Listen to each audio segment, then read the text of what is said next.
आज भारत का मुकाबला अर्जेंटीना से विश्व कप के हाकिम तो देवदत्त पडिक्कल और ध्रुव जुरैल के लगे शतक। भारत मजबूत स्थिति में।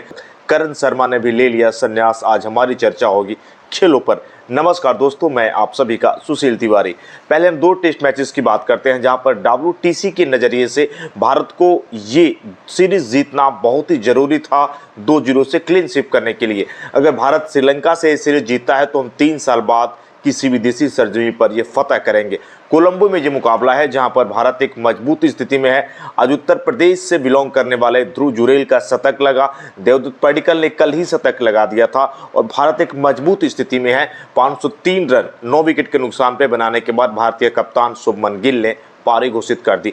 कुछ ही समय शेष था जब श्रीलंका की टीम आती है और श्रीलंका ने मात्र 8 रन बनाने पर 2 विकेट अपने गंवा दिए हैं। एक अच्छी खबर आई भारत के लिए, जहां पर भारत ने हर एक विश्व चैंपियनशिप में बैडमिंटन के अपने एक मेडल जरूर पक्के किए हैं और साथ में त्रिशा ने वो कांस्य पदक पर कब्जा किया। आज हम इस खेल के बारे में भी आपको बताएंगे। जब बैडमिंटन में पुलेला गोपीचंद और प्रकाश पादुकोण के बाद एक लंबा सा गैप हो गया, लेकिन दोनों ने बड़ी मेहनत की और उसके बाद साइना नेहवाल का वो दौर आया जहां पर भारत मेडल जीतता है। उसके बाद बहुत सारे ऐसे खिलाड़ी आगे बढ़ते गए और आज फिर जो कि दिल्ली में ये मैच आयोजित हो रहा है विश्व चैंपियनशिप का, मैं कहूँ एक बहुत बड़ी उपलब्धि है भारत के लिए।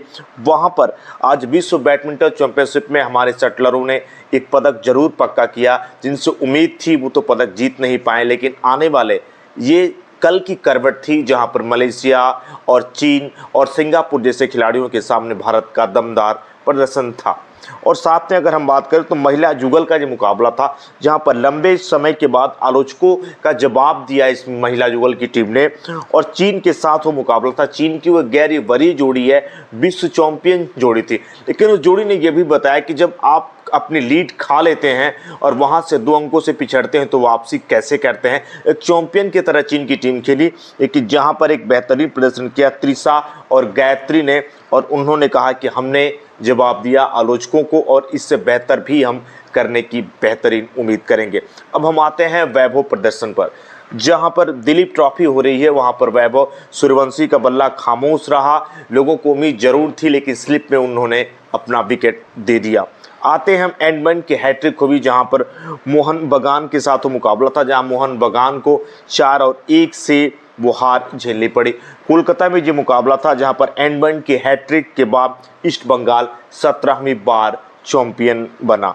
साथ ही हम बात करेंगे बांग्लादेश और ऑस्ट्रेलिया की सीरीज की। जब बांग्लादेश ने पहला टेस्ट जीतकर ऑस्ट्रेलिया में इतिहास रच दिया था, कयास ले लगाए जा रहे थे कि हो सकता है कहीं ऑस्ट्रेलिया इस सीरीज को न हार जाए, लेकिन ये मुकाबला 1-1 से ड्रॉ रहा।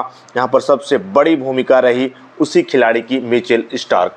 इनकी गेंदें व रफ्तार के साथ बांग्लादेश के बल्लेबाजों ने पानी वहां पर मांगने लगे और 22 गज की पट्टी पर जिस तरीके से मुकाबला हुआ, ऑस्ट्रेलिया के मैकाय में ये मुकाबला हो रहा था।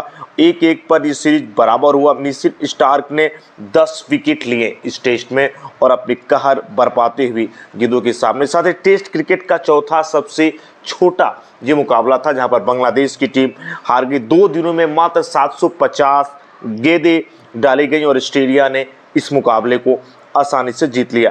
इसमें सबसे बड़ी भूमिका रही मिचेल, जहां पर उन्होंने परफेक्ट 10 लगाया और ऑस्ट्रेलिया ने अपने बादशाहत को भी मजबूत किया, लेकिन बांग्लादेश ने भी ये दिखा दिया कि आने वाले समय में वो और बढ़िया प्रदर्शन कर सकते हैं। बात करते हैं जहां पर जूनियर शटलरों ने बेहतरीन प्रदर्शन किया और इंडिया जूनियर इंटरनेशनल सीरीज 2026 के मुकाबले में भारत के 5 में से 4 खिलाड़ियों ने खिताब जीते।